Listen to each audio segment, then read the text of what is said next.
அனைவருக்கும் வணக்கம். Welcome to Srinivasam சமையல். இன்றைக்கி ஸ்ரீனிவாசம் சமையலில் நம்ம எல்லாருக்கும் ரொம்ப பிடிச்ச ஹெல்தியான மிக்ஸ்டு சுண்டல் எப்படி செய்யலான்னு பார்க்கலாம். இந்த சுண்டலில் நான் 3 வெரைட்டி இன்றைக்கி கலந்துருக்கிறேன். இது ரொம்ப ஹெல்தியானது, குழந்தைங்களுக்கு ரொம்ப பிடித்தமான ஒரு ஈவினிங் டைம் ஸ்நாக்.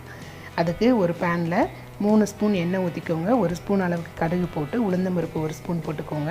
எல்லாம் நல்லா வெடிச்சதுக்கப்புறமா ஒரு சின்ன சைஸ் வெங்காயம் இந்த மாதிரி சின்ன சின்னதாக கட் பண்ணி கூட சேர்த்துக்கோங்க.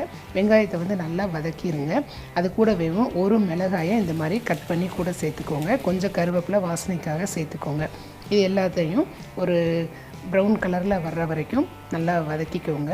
அது கூட இன்றைக்கி நான் 3 விதமான சுண்டல் எடுத்திருக்கேன். ஒன்று நிலக்கடலை, கொண்டக்கடலை, பச்சை பயிறு. இந்த 3த்துக்குமே அவியறதுக்கு தனித்தனியான டைம் ஆகும். 3ஐயும் நல்லா முந்தின நாள் ஊற வச்சுட்டு எடுத்து வச்சுருங்க. நைட்டு காலையில் நல்லா முளை விட்டுருக்கும். இப்போது கொண்டக்கடலை 8 விசில் வைக்கணும். பாசிப்பருப்பு 1 விசில் வச்சா போதும். நிலக்கடலை 3 விசில் வச்சு குக் பண்ணிக்கோங்க. அது கூட 1/4 கப் அளவுக்கு தேங்காய், 1 கப் அளவுக்கு கேரட் துருவல். இப்போ பாருங்கள், வெங்காயம் நல்லா வதங்கிருச்சு. நம்ம எடுத்து வச்சுருந்த நிலக்கடலையை கூட சேர்த்துக்கோங்க. இது எல்லாமே ஒரு நாள் நைட்டு ஊற வச்சுட்டு அதுக்கப்புறமா தான் நீங்கள் அவிக்கணும். நல்லா முளை கட்டினதுக்கப்புறமா அவிச்சுக்கோங்க. அது கூடவே நம்ம எடுத்து வச்சுருந்த கொண்டக்கடலையை சேர்த்துக்கோங்க. இதை இப்போ ஒரு தடவை நல்லா கலந்து விட்டுருங்க.